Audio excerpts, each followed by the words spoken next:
Welcome back to the Bearded Banker Podcast, your trusted source for all things mortgage, money, and the power of the right mindset. I'm your host, Daniel Valencia, and today we have a guest whose journey through life and career is nothing short of inspiring. Edison Bastidas Jr., affectionately known as Hair by Eddie, has traversed a path that's seen its share of challenges and triumphs. His story is a testament to resilience, hard work, and the unwavering pursuit of his passion. Eddie's journey began against the backdrop of financial adversity, growing up in modest circumstances. However, his determination to rise above his circumstances led him to the United States Navy, where he served for 8 years on active duty. But his life isn't just defined by his military accomplishments. It's about the family he's built. He's a proud husband and father of 3 daughters, ages 14, 11, and 3.5 years old. His career as a barber has spanned over 23 years with beginnings that date back to high school. Eddie's artistic flair and love for his craft make his work a form of art. It's not just about cutting hair, it's about creating, shaping, and making people feel their best. Through his journey, he's been able to sculpt a career where he controls his income, allowing him to balance work and family, as his family is his greatest motivation. But the path to success is never without its hurdles. He's been homeless, lived in shelters, church basements, cars, and even on people's floors. His story is a testament to the strength of the human spirit and the power of perseverance. After his military service, he explored the world of business banking with JP Morgan Chase and then ventured into commercial real estate. However, life took a turn and he found himself back at the barber's chair. He's not just a barber, he's the co-founder of EgoTrip Hair, a venture that's been a blessing for him and his clients. He and his business partner, Sean, aspire to open a bigger shop, one that's not just a barbershop, but also an art gallery. Eddie is a living embodiment of the potential for personal growth, success, and the indomitable spirit that refuses to yield to adversity. Hair by Eddie. And we thank him for his service. Welcome to the pod, brother. Yo, I was like, who's that? Who? I was like, hold on, that he sound alright. You know, we're getting there. A couple reps. Man, word, We word. start to get better, man. So thank you for being on. I saw you yesterday morning, Yes, sir. a Saturday at 7 a.m., and you had already cut, I think, 2 heads, right? Started at 5, yeah. So let's start there. One of the reasons I love going to you is because of your punctuality, the early morning appointments you offer. Was that strategic or just a product of your military service and your background? I know you wake up early every day to cut, and usually by the time I get Yeah. there, you're already two heads in. So So I guess part of it would probably be the military. We woke up at 5 a.m. every day regardless. And that kind of like stuck with me. And in the military, you said about the punctuality part, like I'm very anal with time. Everyone makes fun of me, like on a party invitation, they're like, oh, party starts at 8, but really Spanish people time is like 9:30. I'm there at 7:45. In the military, if you're 15 minutes early, you're on time. If you're on time, you're late. So hmm I try to strive to give my clients that I respect their time. So I hope they respect mine. Do you think that separates you in the barber world a little bit, or differentiates you? um so it depends, right? It depends on clients. I have clients that really do care about the time. And I have clients that pay me, good money because I take my time. I'm there for the whole 45 minutes, an hour on their hair. And then I got clients that are like, yo, I need to get out of here in 15 minutes. Yeah, So get it done. it's you get it done. I just gotta go. I got clients that are, my lawyer, for example, he's in the chair and he's like, yo, I gotta go. Like I'm on the phone. I gotta go. I was like, all right, we out. So people respect that I respect their time and I'm, efficient when it comes to cutting hair.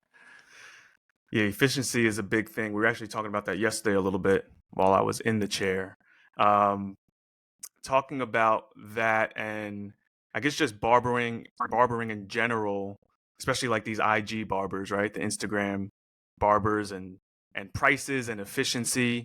Yeah. Um, what's your take or justification, if any, for where these prices are going and then the actual quality of the cut, like as far as efficiency or speed is obviously important because you want to cut as many people as you can to make a certain amount of money, but on IG, sometimes you see people taking it looks like a long time on a cut, or trying to just really post this quality to justify a price that's 150, 200 for a cut. How are you seeing that in the industry? So what I do see is people are cutting hair. Barbers are cutting hair for barbers. And what I've heard online is like like a barber online, and they're like, oh, they put the fire emojis on your picture, or they like it or they don't like it, and you're like, oh man, I could have done better. You know, Danny, John, Joe, whoever is coming to you every week, every 2 weeks, you should be cutting hair for these clients, Mm-hmm. So quality, that's very hard, and very, it's a thin line when it's quality, because I personally don't think I'm the best barber cutting hair, right? Like, Mm-hmm. shout out to my business partner Sean. He is the best barber I've ever seen in person, and that's a fact. I'll put him up against You've anybody. seen a lot of barbers. And I've seen a lot of barbers, and if these barbers want smoke, they don't want no smoke with Sean. Shouts to but Sean. but shouts to Sean, your boy me on Instagram. But when it comes to quality, some people think like, oh yeah, a good enough haircut is great for me. They don't need that. Oh, let me take a picture. Let me take a video. Let me post you on the gram. They don't need that. I have a lot of clients, like they make fun of me because I have a lot of clients that are bald and they just come in for their beard. Mm-hmm. A lot of clients that just do a 2 on the sides and just trim the top with scissors. Get them in, get them out. And to them, oh man, it's the best haircut I've ever gotten. So that's hard to kind of play on the whole quality thing, because Mm-hmm. it's, for me, if I'm happy with it, and if my client is ecstatic about it, it's amazing. It's 10 out of 10, right? Even if it's a 7 out of 10 for me, And at the you same know? time, if you think it's quality for your scale, but the client doesn't, then it doesn't really matter, right? Exactly. Because there's some times that my client is like, hey, I want this. And I'm like, ah, man, I think you would look better with this. And me having 20 plus years of experience, know that this is better. Mm-hmm. And I cut it, and they look at it and they're like, nah, you know what? Can you go to what I told you? I'm like, damn, that's a fire haircut right there. But now I gotta butcher this shit, right? And they're like, oh yeah, this is perfect. And I'm looking in my head, I'm shaking my head, and I'm like, Yeah. okay, right? That'd be $60. Yeah, the customer you is know, always right, right? the That's what you customer, want. the customer's always right to a certain extent, because there is sometimes you're like, nah, fam, nah, this ain't it, you Yeah. know. But for the most part, the customers are always right. And they're coming in for your expertise, right? So if you're telling them, On "Hey, top with of that, your hair type, the way your hair moves, your face structure, like this is the cut for you." I remember when I first started going to you, and I would want to like cut off this part side of my head. I'd be like, "Yo, just shave it, down. I don't want to deal with parting the hair." And you're like, "Nah." And then I did it, and then I came back. I was like, "Yeah, grow it back out." And you're like, "I told you, you know." I mean, that's what it is, right? Yeah. Because just because it's convenient, right? Because it's better, as in, the time of day for you to do it. Dude, like, this is your image, right? Like, this is Mm-hmm. what you literally is your logo. This is everything. So you don't want it to be, off centered. Or in school, they taught us a whole bunch of stuff, and I'm gonna be honest, I kind of threw away a lot of it. But there's certain things that do make sense. And I was Mm-hmm. like, damn, like. The whole rounder shape is very feminine. The way boxier square shape is very masculine. Like, let me do that. Why am I going to shave half your head on the side just to put a part, just so you can kind of comb it over? Like, you don't need to do that.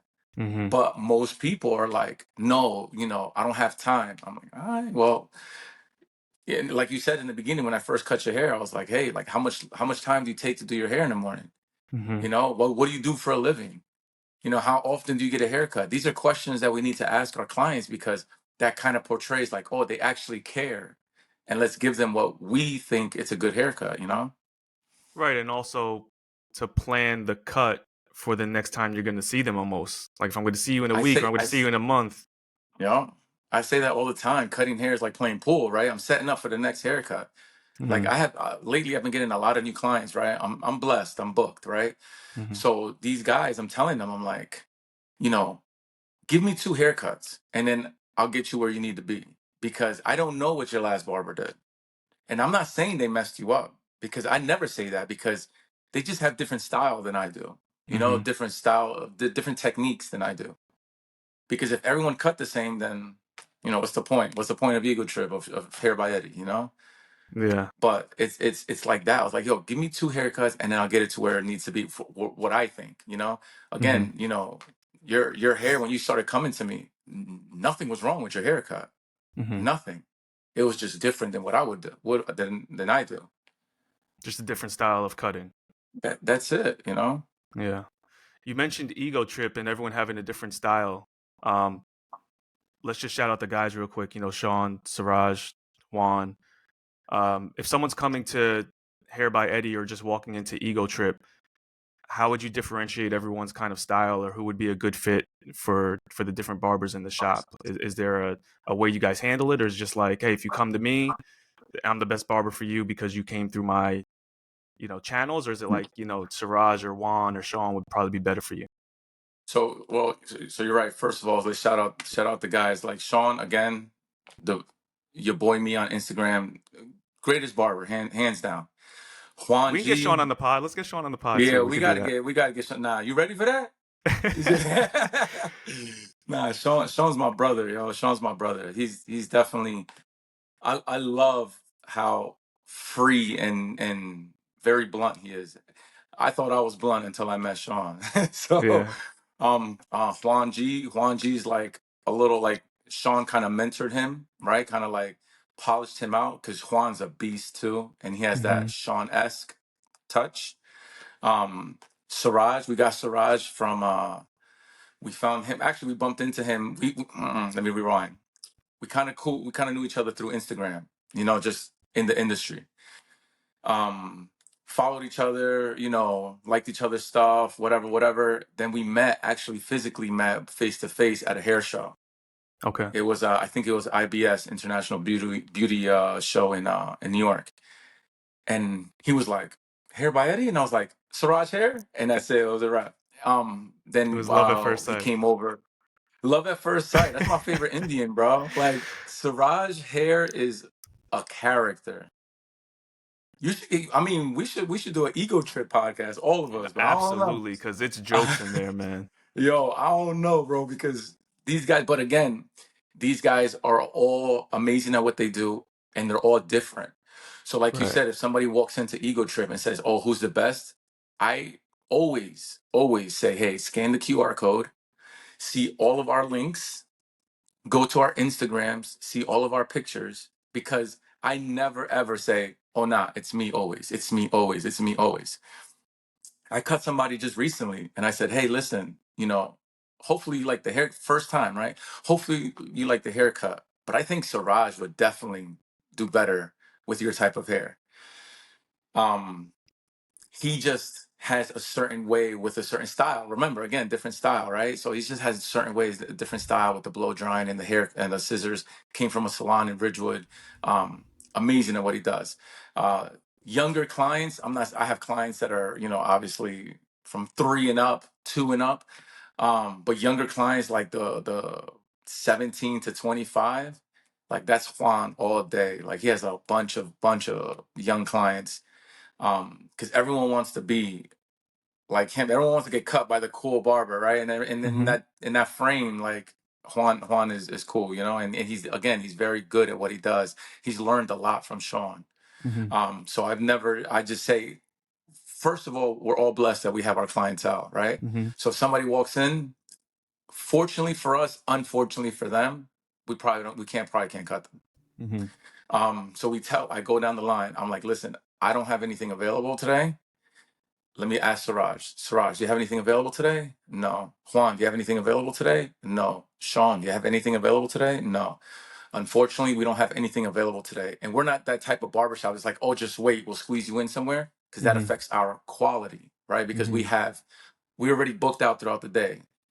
You know, these guys So now come in you're at rushing the cut before, and then you're rushing that client's cut, and it's your first impression. exactly. And then we have our next client coming in and now they're running late. Hmm. Now we're running late for them, running behind for them. So a whole bunch of different things. And I tell people, like, people are like, "Oh, there's no way you could, like, I've heard about you guys. There's no way you could sneak me in." And I was like, just a quick haircut." I hate when clients say that. Yo, just a quick haircut. And I'm like, dude, you want me to charge you $60 for a 10-minute haircut? That's not it. Mm-hmm. That's not it for me. That's not it for you. You know, because I'm not one of those people that I'd rather just cut you once and get the $60 today. Like, listen, I'm blessed. That $60 is not going to make me or break me, right? But what's going to make me or break me is you coming in every week after that, every 2 weeks, every 3 weeks, once a month, forever, or for Mm-hmm. years. That's what's going to make me or break me. And So that first with cut is going to need a little bit more on the front end as far as consultation, all those questions you consultation, mentioned yeah, yeah, to make sure you give them the best cut you can the first go round, and then say, hey, listen, I need 2 or 3 times with your hair to to get you to where I think, like, almost like, don't judge me on my first cut, like, but when we get to exactly. 3 or 4, and if you still Then you feel know, yeah, then right. you know, right? Because the first cut, it could come out amazing, but again, you just don't know. It's the unknown. I don't know what they did in the past. I don't know your hair type. I don't know anything. So I'm just literally going off a technique of what I know, what I Mm-hmm. should be doing, just looking at how you come in and how you're dressed, what kind of job you have. All these things matter, your Mm-hmm. skin texture, your if you take care of your skin, if you take care of your hair, do you wash your hair every day? Like all this stuff matters because if you don't, it's gonna be super greasy. All right, cool. He doesn't do that. He doesn't blow. When's the last time you blow dried your hair? Blow dry, never. Okay, now I know. Like like little things like that. First time, just getting to know, like with you. Now I know how many years you've been coming to me. I know everything. You just sit down and I just start cutting. Yeah. But a new client coming in, it's hard to just be like, yo, base me off my first cut. Yeah, for sure. So uh let's kind of start at, well, we already started at the early cuts in the military background, um but Excuse me. kind of in the introduction of landing back at the barber's chair almost every time something happens in life. uh you kind of land back there. Has there been pressure? And I'm sure there has, just from coming up and being young, and how there was pressure for me to quote unquote get a real job. But as a barber, Mm. going through these careers and then kind of landing back at the chair, eventually open up your own shop, like, walk us through that, and any pressures that came with that, and what, when you took those other routes, kind of how that happened. So in high school, right, I started cutting hair, and it wasn't because I wanted to. I started drawing when I was 3 years old. So I knew like lines and whatever. So my boys were like, "Yo, again, I didn't grow up, with a lot of money. Shout out to my mom, rest in peace, right? She did what she could, right? Mm-hmm. But we didn't have enough money to get a haircut every week, every 2 weeks, shit, every month. It would go 3-4 months before we got a haircut, right? So me and my boys, we would just like shape each other up, whatever. Boom. So that kind of got me into my foot in the door. I left it to the military in 2002, and they were like, well, what do you like to do? And I was like, I like to draw. They're like, well, you can't be a draftsman. You got to be already in to put in a package. What else do you do? Oh, I'd like to cut hair. Oh, be an SH, a ship serviceman. That's all they do is cut hair. All right, cool. Sign me up. I went in. You start off in laundry. So they played me, right? I had to work my way up. But there, when I went, because somebody got hurt, I went into the barbershop, took over for them. It was supposed to be for a month. I never left because, again, I had that little background. So just cutting hair. And that's where I redefined my speed, because you had 20-minute appointments and it was 15-minute haircuts, 5 minutes to clean up. And just efficiency, right? Like small techniques. Cut hair all 8 years in the military. At the end of my career, I was back in Jersey. I was stationed in Jersey, and then I was going to school. I was bartending. I was doing certain things, but while cutting hair. After I got out, I was like, let me go to school full time, and I was cutting hair in a barbershop. One of my clients, he was like, "You'd be a great banker." He goes, the way you talk, the way you kind of like grab this info from people. He goes, are you open? And I was like, well, I do have a daughter. I'm married and I have one daughter. I was like, I need a real job. I was like, instead of me just cutting hair. And everybody was like, when, again, my wife's family, my family, when are you going to get a real job? You're cutting hair, you're going to school. And I'm like, damn, like, all right. So let me get a real job. My boy, shout out to Jamal, um, got me an interview with Jason Khan, my boy. I still mess with Jason Khan now. Jason is the realest white boy, bro. He's a great guy, yo, seriously. But anyways, he saw I didn't have to be a banker, you need experience, a degree, you needed some experience, some stuff or whatever. So I went in there, I didn't have that. I had my military experience and I was working on my degree, and he hired me anyway. And I was blessed that I became a great banker, but I was still cutting hair on the side because in the beginning I was scared to let that go. That was Oh, you were consistent. still cutting. Okay. So you never Yeah, really I cut stopped. hair. So um that's hard because kinda like I was on and off, because when I say I didn't stop, I only had like a handful of clients. Okay. So Juan was one of them, right? I would Mm-hmm. still cut Juan, and I said Juan because Danny knows Juan. I would cut Juan because I met him at the barbershop that I was at before I was a banker. Then there was times that I was cutting some NFL players at the time, and I would tell my branch manager, "Hey, listen, is there any possible way this guy needs a haircut? Can I cut him in the back room?" And he goes, "Absolutely." So at JP Morgan Chase, I was cutting NFL players in the back room. Um, but again, so it's like I would try to leave, get a real job, but it would still come back to me. I would Mm-hmm. still, I couldn't leave. Then I got recruited out to be a broker for commercial real estate, and I took a pay cut because you can make a lot more commission based on being a broker. I took a pay cut, so I couldn't stop cutting hair. That's when I invested in a barbershop in New Milford. Mm-hmm. One of the guys that I was cutting hair with was like, "Yo, I want to open up a shop here. Let's go on it together." I said, "Cool. I'll help you out with some capital, and I just need a spot to cut when I can cut because I have a full-time job." He goes, "Let's do it." So I you did went it. in as a partner, but still had your commercial real estate thing going, or just going and cut when you needed to. But you're When I still an needed owner to. of the Exactly. business. Exactly. Very Okay. small percentage, but I was a owner, a small time And owner was in that your the. first taste of owning, of being a partner, of running a business? Besides, Yes. I mean, a legitimate Yeah, legitimate. Yes, brick and yes, mortar, right? Like business, because yes, you were doing your barber thing. yes, yes. Because when I was a banker, I actually started an MLM business, and that's not a real quote unquote brick and mortar business, even though the way they brainwash you. I mean, every corporate job brainwashes you, right? But the way they brainwash is like, "Oh, you're the CEO of your company." And I'm like, "All right, cool. I'm the CEO company of one." Mm-hmm. But listen, it taught me a lot. It taught me a lot. So I would do that. Anyways, going back to the barbershop in New Milford, I learned very quickly how I wanted to do business and how I didn't want to do business. Um, and I was there for 5 years. And again, I've known Sean for over 15 years, and him and I got close again in the last 10 years, 9, 8 years. And we were talking about opening up a shop ourselves. The shop that I was at currently in New Milford, I spoke to my business partner and I kept telling him, "Yo, dude, you can't do certain things. Can't do certain things in the shop. You can't do certain things with kids and moms around.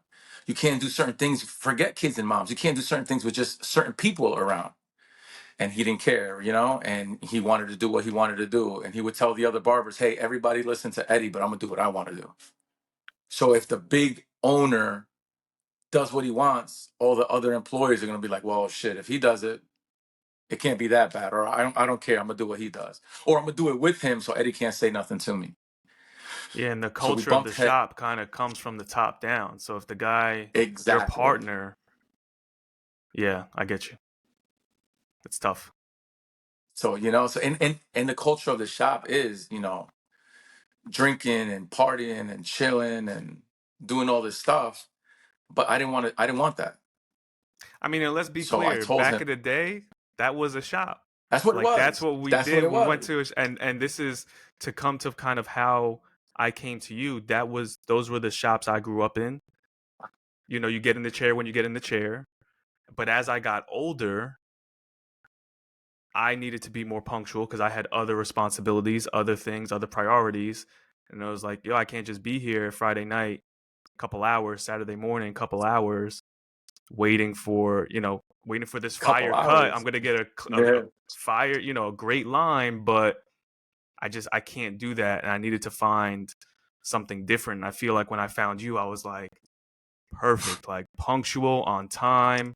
The chair's always ready when I get there. You have early morning appointments, which I love to just get my cut out of the way. I also love that no one's there when we're there and we really just chop it up. Like, Yeah, we definitely you know what I just mean? Like, chill. Yeah, it's almost like a one-on-one, you know, um, personal studio experience, right? Even though I'm in the absolutely. shop, and I do go to the shop sometimes to see the guys. It's always a good time too.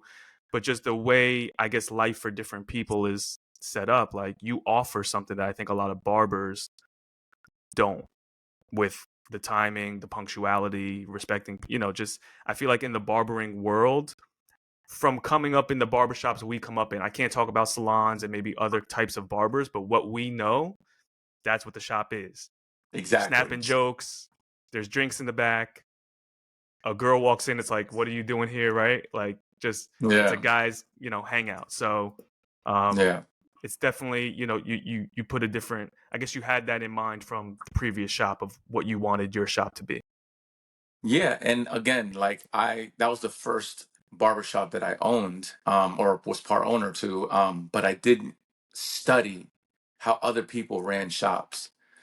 Instagram. I was on Instagram very early, and I was trying to like, just suck up all this knowledge of because that's what I wanted. I wanted to be my own business owner. I wanted to own something and run it the way I wanted to run it. And it was hard when somebody was, my business partner was older than me and was stuck in his ways of how it used to be, you know? And I would tell him, like, dude, $20, we can't be charging $20. I always charged more than everyone else in the barbershop. Not saying that I was better, not saying that, but just saying, hey, my time is valuable. You know, I tell people all the time, they come in to talk, they leave with a haircut. Mm. So it's like you come in and they're like, oh man, I'm paying, at the time it was $40, $50, $30, $40, $50, and they're like, oh, this guy takes it seriously. Because $20, I gotta cut 4 people in an hour to make what I make now. Like that's crazy in 1 hour. So it's like it's hard for me to talk to these people and tell them, hey, it's not about, like, we can have fun. Like in EgoTrip, we have fun, right? We be Yeah, those bugging out. elements of the Sean, shop are still there, very strong. It's they're not, still there. They're yeah. still there, but it's now is with more structure. Hmm. We're not in here drinking and partying, music blasting. I can't hear certain people talking because, and then some people they don't want that. Hmm. Like I had a client, rest in peace, Jimmy. He passed away 2 years ago, but he would be like in my old shop. He would be like, "Yo, am I in a strip club? Like, why is it so loud in here?" For real. Like, but he was an older gentleman. He was a managing principal for a commercial real estate firm, millionaire, Hmm. millionaire. And he'd be like, "Why is it so? I can't even hear you. I can't hear myself think." He would say, "Short Italian dude. He didn't have no hair on his tongue. You know, yo, No word." hip And hop and before noon. no hip hop before noon, word.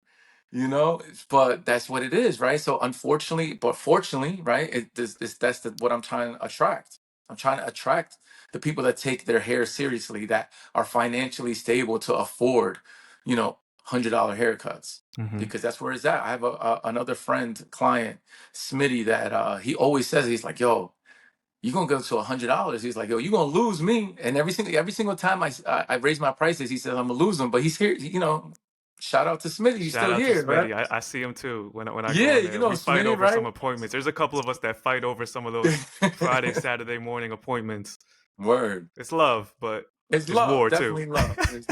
But it's war, word. And I got a new client yesterday, and he's like, yo, he goes, what time you been in here till? And I was like, yesterday. I was like, man, I started at 5 o'clock. He goes, 5 a.m. He goes, I would love that. But the thing is that barbers aren't beat for that. They're like, nah, I start at, noon, 1 p.m. And they stay later. But again, that's the old mentality, my opinion, right? I'm Well, not saying that's also, right. right. The good thing about that business and entrepreneurship in general is they can control their hours. If that's when they want to Do cut, what they want. Yeah. they can do that. And you figured out a way to say, okay, everyone's doing this in my world. Let me do these early cuts, or let me charge what I charge.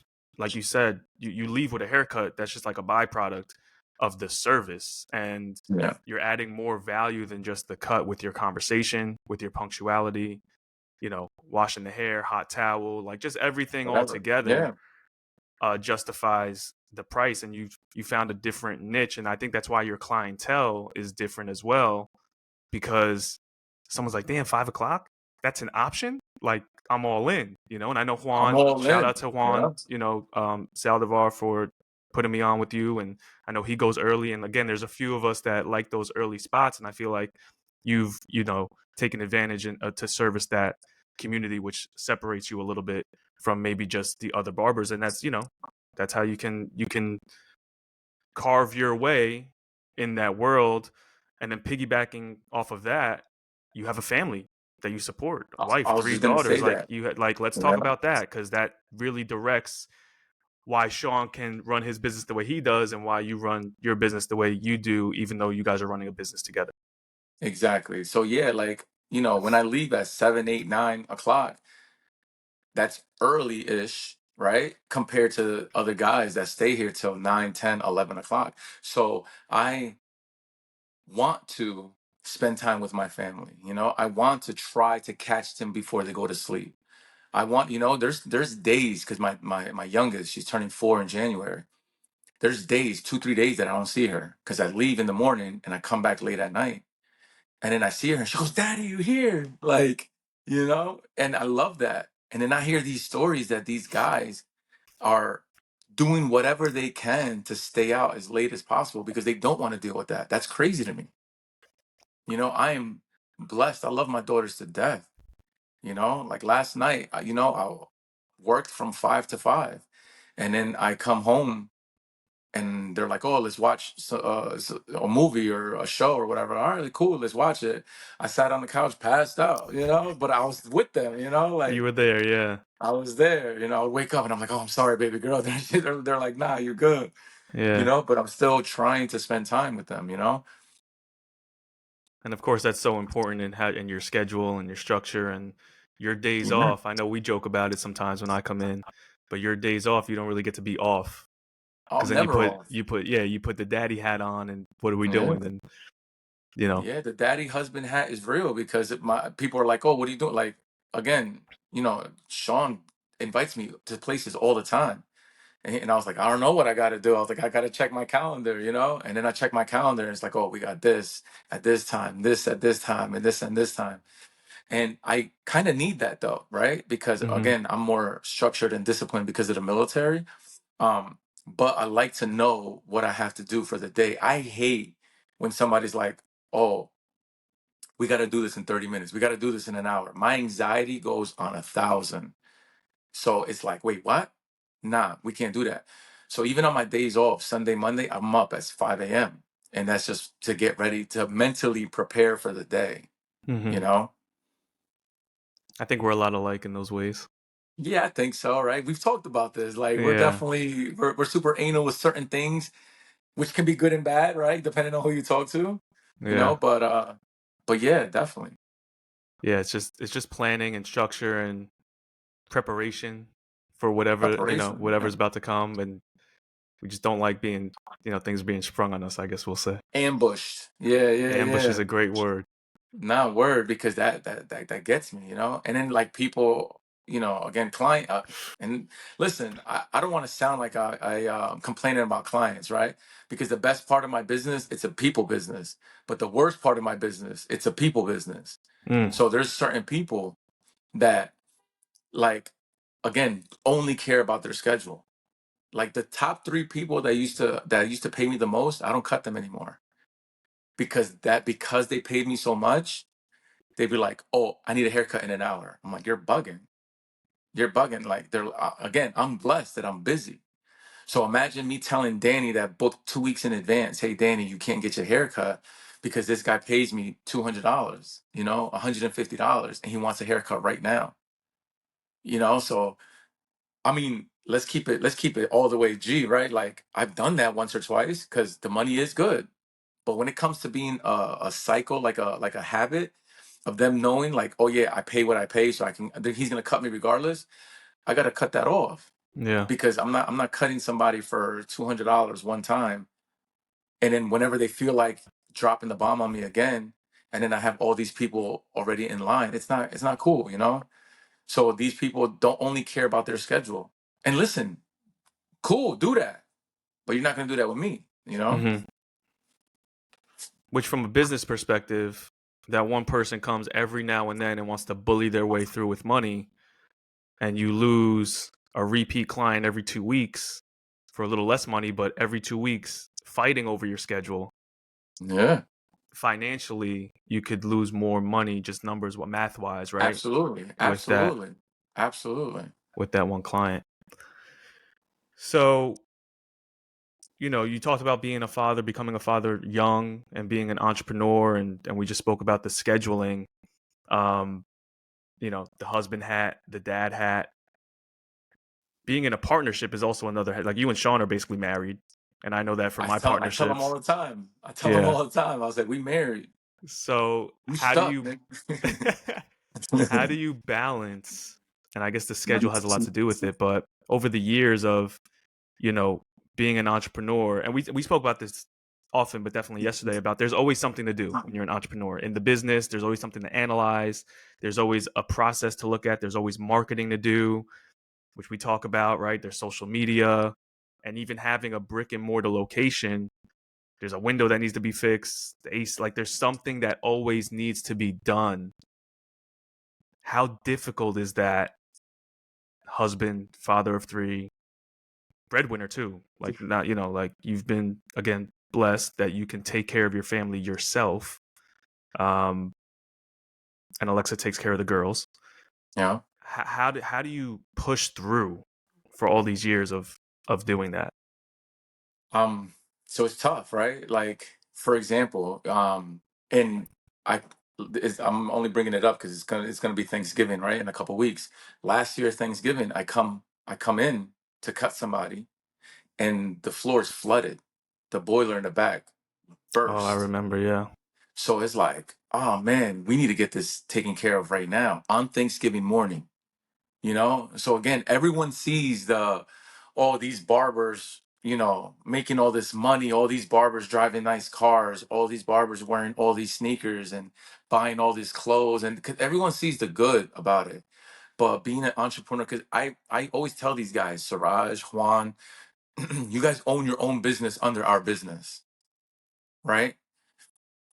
We take a percentage of their business because we give them a place to run their You're business. like a brokerage, like talking to my mortgage real estate Exactly. people. You're the Exactly. brokerage, but everyone has their Exactly. own business underneath your umbrella. Exactly. And Sean and I, we're really like, I want to say laid back when it comes to that. All I care about is putting the clients first. So shout out to Juan and shout out to Siraj. If they're running late and their clients here, I'm like, yo, where you at? Yo, are you close? Yo, your client's here. Because in my mind, even though they may have already texted them, or may they already something happened, I tell them, in my mind, I tell them like, yo, the client should never be waiting on you. I would rather people wait on wait on people than people wait on me, always. And that's why I come early. That's why I try to be as, respectful of their time as possible. Because there's times that these, we run our business on appointments. And these clients come in here and they're like, I need to be out of here. Like, this is my lunch break. I have an hour lunch break. It took me 15 minutes to get here.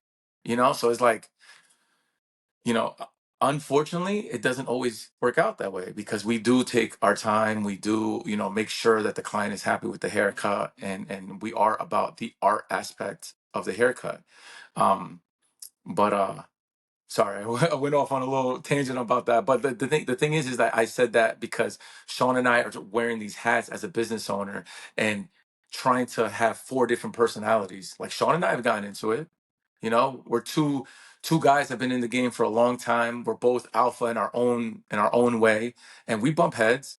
And there's I mean, times that's a that given too. You guys spend so much time together. You're so running much a time business together. together. Exactly. So it's hard that people see, oh, the glamour and glitz of owning a business, But Sean and I have gotten into it. Sean and I have argued and gotten into over the dumbest little things. But for him, it might be big. So I got Mm-hmm. to respect that, even though it's nothing to me, and vice versa. For me, it might be big, but for him, it's like it's not that serious, you know? So we try to, one, we try to take care of our clients, right? Our schedule first. But if something breaks, right away, we call somebody to take care of it. Again, we're blessed. We have anything and everywhere, whatever you need, we got somebody. That's the best So thing about barbers. yo, whatever You you know need, everybody. right? All my clients know. They're like, yo, like one of my clients the other day was like, yo, you got a landscaper? I said, I got you right now. I hit Mm-hmm. up my boy Pels. Shout out to Pels. Shouts to Hit up Pelly. We my know boy. Pelly. Yeah. Word. I shout out to Pels. He said, I got you. Boom. 2 days later, they got it. Now the guy's like, yo, I set it up with them. Now they're on an appointment. So boom. Small little project, but something every couple months, right? Let's do it. Things like that. So we're blessed that if something does break or something we do need something, we call somebody. We know somebody, or we know a guy that got a guy. Mm-hmm. So it is tough because between all of that, between us cutting hair nonstop for 10, 12, 14 hours, things do break. Our doorknob broke the other day. One of my clients, I don't know who, one of If my you're out clients broke there, the doorknob. Yo, word bond, because that had me hot last week. And then Sean and I, we had 15 minutes, and Sean was like, "Yo, come on, let's go to Home Depot." And then you jump out. I'll circle the parking lot. We jump back in and come back. No wasting time. We don't have time to waste, you know. And we came in here try to fix it. Of course, couldn't fix it. So I had to call my guy. Shout out to Tookmanian Construction. He's a lifesaver, bro. He came in here, knocked it out, and I needed a circular saw to cut out the hole. Boom, knocked it out.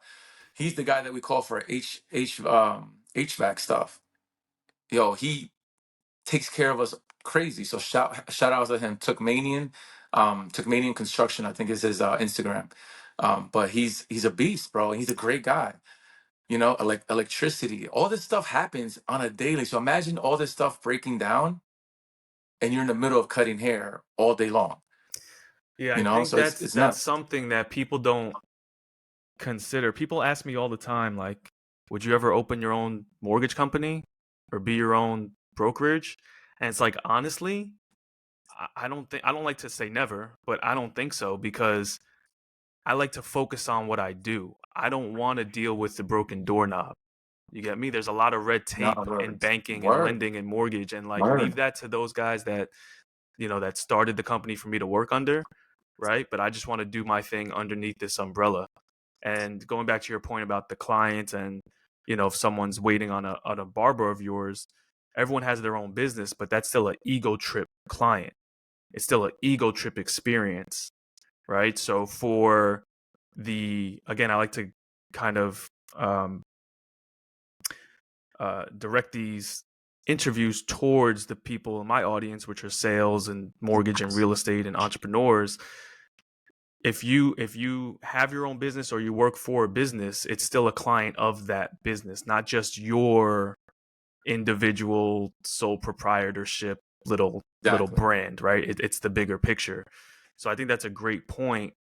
And then having to deal, like, when you're getting into business, you have to consider all these things. Like, you and Sean have to have money set aside for doorknobs. For doorknobs, You word, get me? word, Like, word. and it's a different way of organizing the business where you give your barbers the opportunity to not have to worry about that necessarily. That's not their concern. They're just worried about getting people in the chair and making their money and pricing how they want to price, right? You kind of let them do their thing underneath Yeah, yeah. your They brand. they they choose when they want to work, how much they want to work for, as long as it's within the diameters of our umbrella, let's say, right? Because we all as a collective said Sundays and Mondays were off. But that doesn't mean that these guys don't come in on a Sunday and Monday if they have to, right? But we all chose, all right, listen, Sean and I are charging this for us. So now they kind of gauge, okay, we're going to be right underneath it, right there, or even more, right? So You know, all of us are in the same price range except for added services. Siraj is a little bit more with certain things. But again, that's your clientele. I can't tell you, oh no, you got to charge these guys $100 when they're used to $20 haircuts from back in the day. They've been cutting with you for 15 years, getting a haircut with you for 15 years, and they know $20. Now, don't get me wrong, inflation and the economy today, everything does go up. Mm-hmm. But you need to know you need to read the room, right? You need to know your clientele, your Yeah, customers. you're one all around. You know what I'm saying? Like, and don't get me wrong, I got clients, one all around with a brook or one all around in the shape up, and they want to get in with me, so they'll pay what my price is. You know, Mm-hmm. a baldy with a beard. They laugh at me all the time. They're like, "Yo, you got the most bald clients, bro." I was like, "What do you want me to say?" Yeah, well, they're not 17 to 25 anymore. We're getting up there. You know what I They mean? not. They not. They not. They not. Oh man, and that beard is important, man, especially when you're bald. So if you got to spend a little bit more on it, you got to make sure that's right. Got to So, make sure it's official. Word. my haircut price definitely went up when I grew out my beard and my hair because I was getting the one of the two for a long time Yo, I with a seen pictures of you. with a taper or a brook, you guys call them. We call them tapers. Yeah. I seen a Uh, picture of you with short hair, B. Nah, this ain't yeah, it. That's yeah. that's it right there. No, this is it. This isn't going anywhere, Yeah. especially with the hair by Eddie touch. I mean, I try. Appreciate you. So, um, let's talk a little bit about some personal experiences, some mindset stuff. You've been through a lot. Um, you're a big advocate for mental health and Yes. suicide awareness, and you could share as much or as Yes. little as you want. But what are some of the things you want people to know just with your story and kind of going through and overcoming? And we said you always landed back on your feet at this chair, and it's kind of, I would say, maybe saved you in some ways, right? Just kind of this is what you do and who you've become, and you've built so much from it. But you've been through some hard stuff. What are some of the things that you'd want people to know about that kind of uh, journey? Not so. Yes, definitely much so has helped me in many ways, right? Because as much as a barber is a therapist to clients, therapist, financial advisor, fashionista, whatever it is that they have questions about, because I've heard some crazy stories in my chair. You guys also help us out, you know, because there's times that we're just bouncing stuff off of each other. I'm sharing things with you, and that felt good for me. So you guys are therapists for us as well. um, I'm very big against the whole mental health, men's mental health, and I say that not no against nothing against women. It's just I'm a man, right? I know what men go through and what we're quote unquote allowed to go through, and not because I grew up in the era, right? I'm 40 years old, and I grew up in the era is like stop acting like a girl, stop crying. Mm-hmm. What are you doing? And back then I was like, bet, like, yeah, I'm a man. I can't cry. Even to this day, the last time I cried was January 7th, 2020. And that was when my baby girl was born. I don't cry because it's instilled in me to not cry. Even though I may want to, even though I may want to break down, there's been times that I was very close, but I haven't because of that. But I feel like there's a stigma against men to show any type of vulnerability and weakness. My wife says it all the time, like, why don't you cry with me, or why don't you show me um, what you feel? And I'm like, because I don't, I can't. My mother, strongest woman I've ever met. She was one of those people that she was very traditional, very old school, and she used to be like, stop crying, you're the man. I have a younger sister, so she was like, you need to always protect your sister, do whatever you have to do. And she used to tell me when I was getting older, 13, 14, 15 years old, that when you get married, when you find a woman, you need to do your job. You need to take care of your family. You need to do whatever it is, 2, 3 jobs, I don't care. But she also has to do her job. She was very traditional, so that's why I am the way I am. um It's a lot of about conditioning coming up Yeah, of what we're absolutely. told. Absolutely. Both of my parents are Colombian. I was born in the United States, so I'm American Colombian. I'm Colombian, depending on how people take it. But that old school Colombian thinking is like, nah, chill. But then that's what happens with men, because a lot more men commit suicide than women, but people don't see that, right? because we have to keep everything in, we, you know, hold it back and hold and push it down, and we're like, nah, we're not sharing anything with anybody. Hmm. But I've been trying to talk with more people, like, nah, dude, like, talk to me, tell me. You can tell me whatever. I will never share it with anybody, you know? And Again, that's I've why heard just, and I want you to continue on this point, but that's why the barber chair is so important in the super, community super for important. men, Yeah, because that's where we kind of just speak our mind. Like and we could talk about this after, but the things you've heard in your chair, people just kind of unload. Um, but it's super important just to have that outlet and s- people feeling comfortable in the chair enough to talk to you and know that it's not going to go anywhere, or my boy's not going to come in right after me and you're going to give up all the information. It's almost like exactly. it's very, it's like a doctor, like, they almost need an NDA, like, signed, like, hey, Yeah, just, yeah, it's like an unspoken yeah. rule. Because I have clients that after their haircut and they're like, wow, I can't believe I told you that. You know, and because they've never said that to anybody. And one of my boys is like, yo, you're so disarmingly, you are very disarmingly cool, which means I can feel so comfortable with you and tell you anything and everything. Like saying things about their girl, their wives, saying things about their kids, saying things about themselves. And I tell people it's very, very important for men to have that. Because suicide is real, man. So I'd be lying to say that I've never felt like this world would be better without me. I'd be lying because unfortunately we've gone through those lows that I was like, fuck, like, what am I doing? I'm doing everything wrong, you know? Now, obviously I don't go through with it, right? Obviously I look at my family and I'm like, I need to be here for my kids. But I used to be that person that used to think of suicide as a weakness, as a way out, selfish. What's wrong with these people? That's horrible. Why would you take you're only thinking about yourself, your own pain, right? So I used to think people that committed suicide were weak until the strongest person I knew committed suicide. And I'm like, wow, I didn't see that coming at all. Because, you know, she was literally the epitome of strength. And when that happened, I was like, oh man, it could really be anybody. It could really be from nothing. And but then you start thinking back, like, what could I have done? Or what could I have said for her not to do that? And it's tough, man. It's tough because people really need help out there. And I've been Hmm. going to therapy for the last almost 2 years now, and it helps. And even it's just we don't even talk about anything like specific. She's like, so how's your week? And I'm like, oh man, you ready? And she starts laughing. And she's like, let's It's funny go. what Like, that question can lead to. open up. Yeah. Yeah, absolutely. Because it could have been like, oh no, I'm chilling, I'm tired.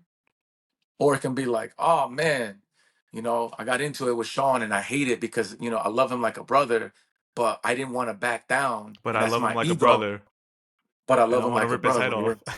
But I mean, I can't. I don't think I can. Yeah. Sean's a beast, but I'll never tell him that. I'll never tell him that he could beat me. You know what I'm Right. saying? Yeah. but like, and I hate that we fought like that. But again, male ego, right? I'm not gonna back down. You not backing down. I'm not gonna back down. Or me reprimanding my kids and they're crying and I just want to hug them. And I'm like, nah, I chill. They were wrong, so they need to know what's wrong. And it's hard, like, and then my clients is, I had 5 cancellations this week, and now I lost out on X amount of money.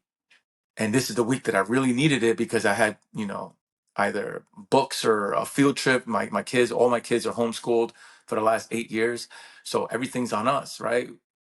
So my wife teaches our kids, and we pay for a curriculum, but like all the extra stuff is on us. So there's fees and stuff that comes with that. So oh man, this week is crazy. I needed to make X amount and I didn't. So, things like that, like it open up that can of worm with your therapist. But if you have a good therapist, they'll let you like talk it out and they'll let you come back to realizations of yourself. And they just know how to ask certain questions and put you back in that mindset and be like, hey, listen, this is what I thought. Was that right? Should I not have said that? So, certain things like that. So it's I'm a very big advocate when it comes to my sister. My sister's a therapist, and she's my younger sister. But her and I, when we get into it, she doesn't yell, and that pisses me off almost, right? Because we talk and we get into it, and I'm like, Erica, don't treat me like a client, bro. Don't therapize me, yo. I tell Yeah, yeah, her, yeah. don't therapize me. And she's like, what? What do you mean? But why are you so mad? Like what? And I'm like, yo, and that gets me even more mad, you know? It's kind of But ironic I just because want people to know. I feel like, you said that your wife is like, show some emotion, like you don't cry, like, and I get that too on my side. But then when it's kind of happening to you, like, don't be so calm right now. Like, be upset. Don't Word. therapize me. You know what I mean? So it's just Yeah. the irony of being on one side or the other, and that perspective. No, definitely. What I just want people to know and understand is that barbers are allowed to have bad days. We're people, you know? Barbers are allowed to run behind. You guys have one barber, maybe a backup barber, but we have 300. I have almost 400 clients. So I have to deal with 300 schedules, 400 schedules. I have to deal with, oh man, I didn't know I had this trip coming up. My wife booked it. I need to be in there, on Friday. And I'm like, dude, it's Tuesday and I don't have nothing available till next Wednesday. I have to deal. So people are upset about how barbers are stuck in these four walls and they're like, but it's real quick. It's a real quick haircut. Mental health is real, bro. Like I don't know a barber that doesn't go through something, either financially, either not enough time with their family, stressed that they're busy, stressed that they're not busy, you know, and just be cool, try to understand. And I say that to barbers too, right? Because barbers they're always upset, like, oh nah, this person's late, this person's always late. Like, I get it, but you don't know what's going on with them, Oh man, this guy never tips. Why he never tips? Like he's horrible. Dude, maybe he doesn't got it. Like I have clients that don't tip me because I'm already expensive, but they want to get their hair cut by me. So they're like, dude, like, and they apologize, and then I tell them, I'm like, dude, like I asked for $60. Like, I don't get me wrong, I'm blessed that people tip me. I'm blessed that I get more than that. But all I asked for is 60. I had a client that asked me, how much should I tip you? And I'm like, dude, I asked for $60, man. It's whatever. No, but I love the haircut and I appreciate your time. How much? What's a good respectable tip? I said, Ken, I shall ask for $60, bro. Like I appreciate anything, you know. So I don't want people to feel like they have to tip, or I don't want to feel like. And now on the other side, I have a client that is like, oh, you're the owner of the business. I will never tip you. I'm like, oh, okay, So it's like that's both sides of the coin. Like tips are a part of our income. So You let's know, talk about that a little bit because Mhm. I think the client's perspective on tipping might be different than the barber's perspective on tipping. Like, how do you guys see it in the industry as far as how much? You just kind of explain that, but like a 20% standard, right? That's just kind of the American way of tipping. But how much, or for what services, or even we spoke about tipping before the cut sometimes, instead of after. How does the industry, or at least EgoTrip, how do you guys see tipping, and what does it do for the client? Again, about perspective, right? And respecting someone's craft, their time. What does tipping do? So Danny tipping Eddie well, what does it do long term, or in the moment? So let's use that example, right? Danny tipping Eddie well. Well, now anytime that Danny calls, Eddie will listen. Oh man, I booked an appointment for one. A meeting was set on my calendar for one. Is there any way you can move things around? Absolutely. Let me see what I can do. Right? Unfortunately, if Danny does not tip Eddie at all, right? Oh man, something came up. Damn, I'm sorry. Let me see what I can do. But I'm not going to bend over backwards because I'm busy with with people, right? It's messed up to say, but if somebody pays somebody a little bit more, or not even that, all right, scratch that. Not even that they pay more, they just show appreciation. And then in this case, it's financially, right? If you show your appreciation more, then I will bend over backwards more. Now, my clients know, and even the ones that are listening and watching, that they know they don't tip me, but they know Eddie will try hard to fit them in. Like, I have a client that I charge more to come in earlier or stay later.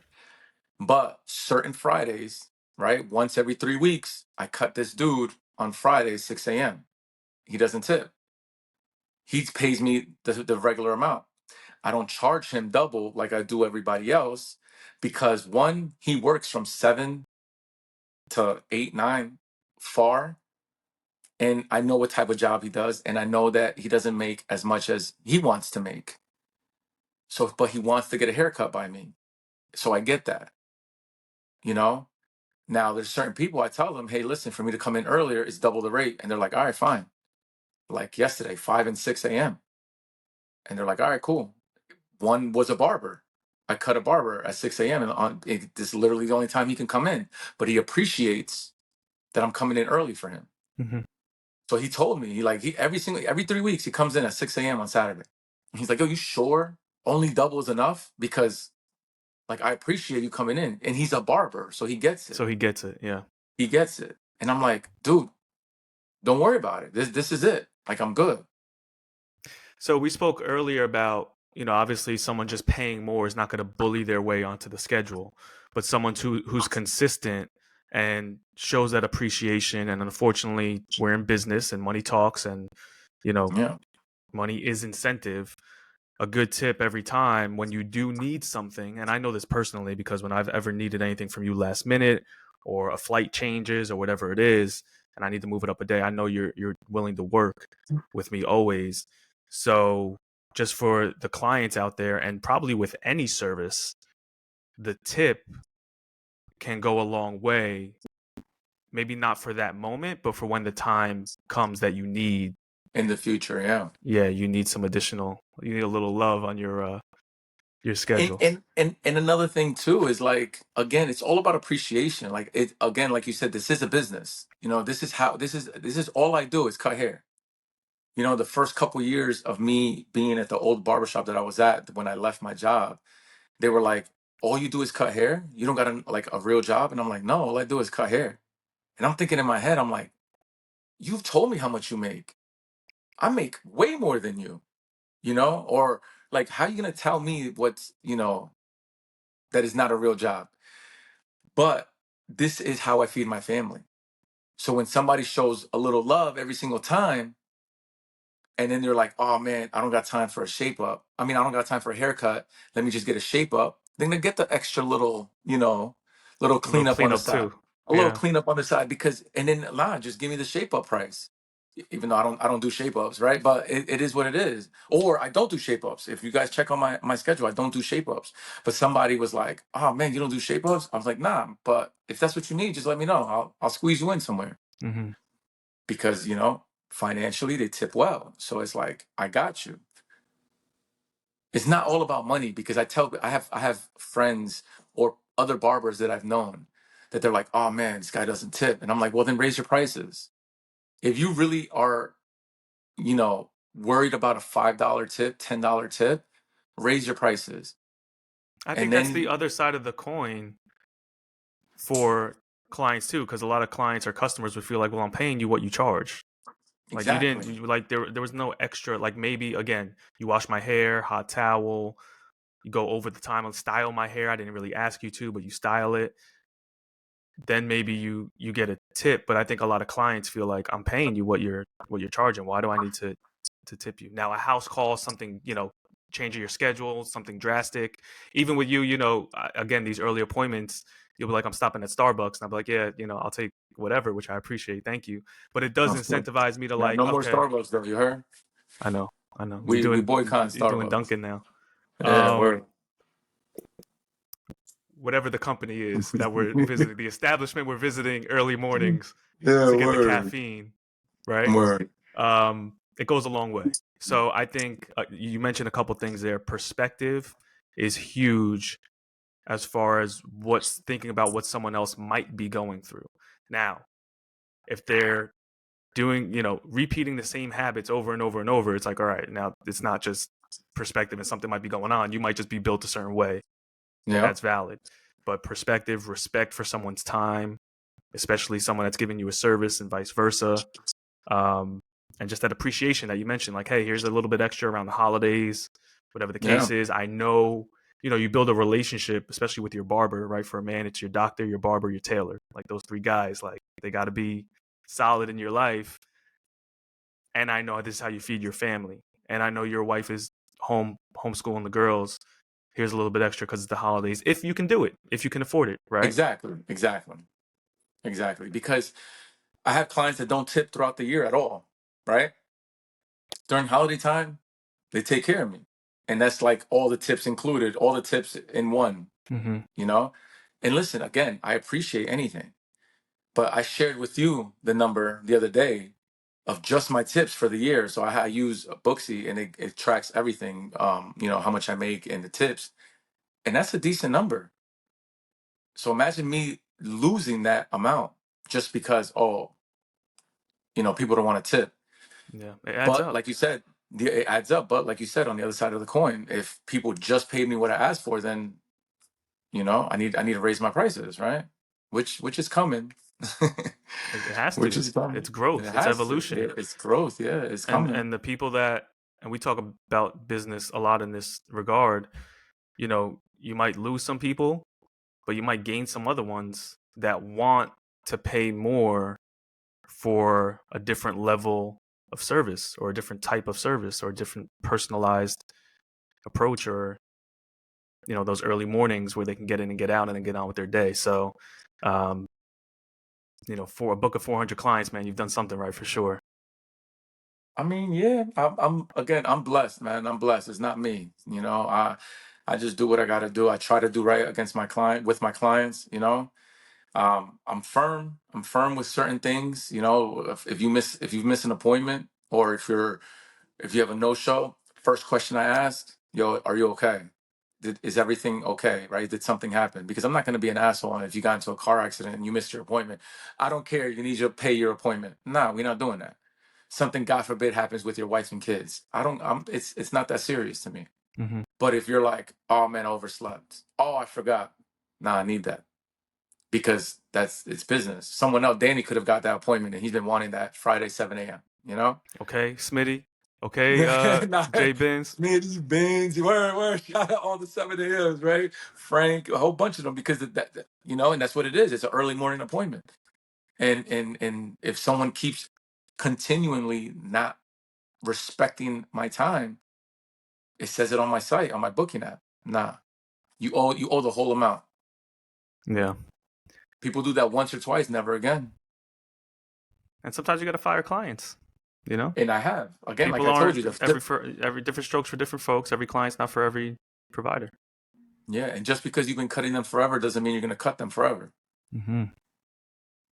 And it's the truth because sometimes some people are like, oh man, you're raising your prices, but not for me, right?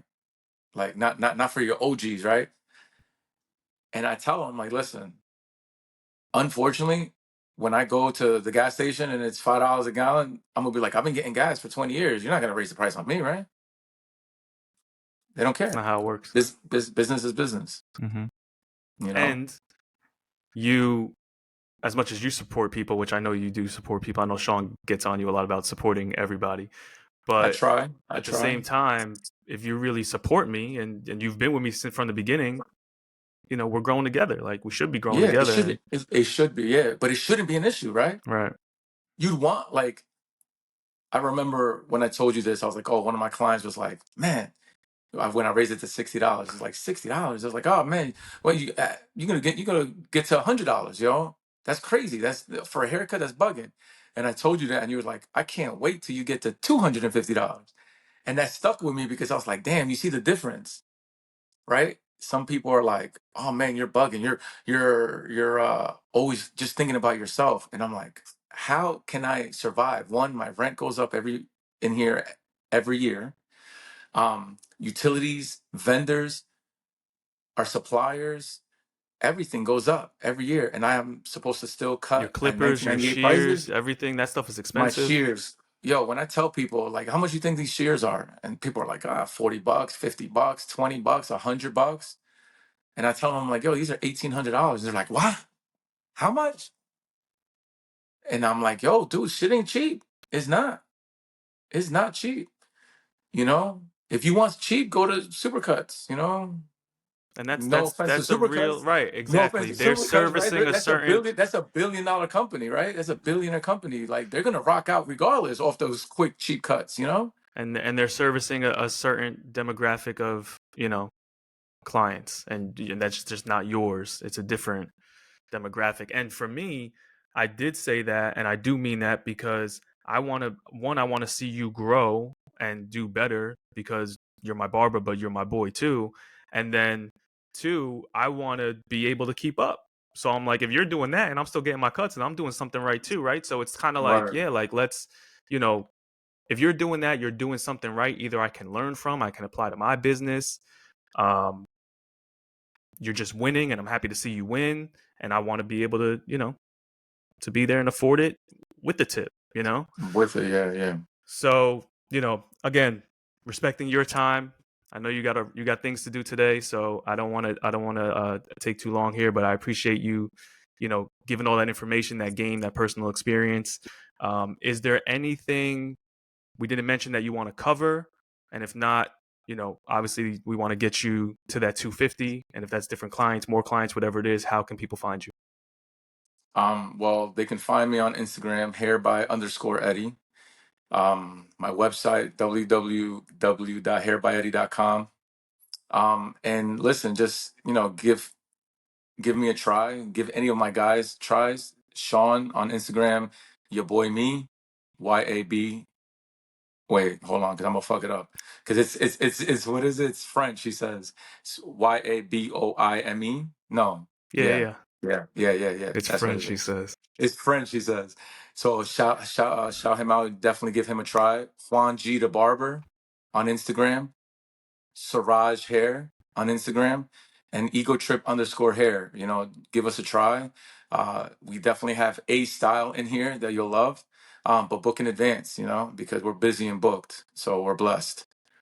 Beautiful. My man. I appreciate you. Thank you again for doing this. Thank you for dropping those gems. No, And thank you. I will see you hopefully at a 7 a.m. appointment that I get. Yeah, Now, my absolutely. appointments are booked for the next 2 weeks till like January, so we're good. But I was about to uh, say till like 2 months for like January. yeah, Yeah, I try yeah. to take advantage. But you got that's a good business to have. People fighting over your schedule like that, and it's all love with the guys. And um, but I do appreciate you. I appreciate those appointments. I appreciate your cuts. I appreciate your conversation and your friendship, bro. So thank you. No, thank you, brother. I appreciate it, man. God bless. All right, we'll talk soon.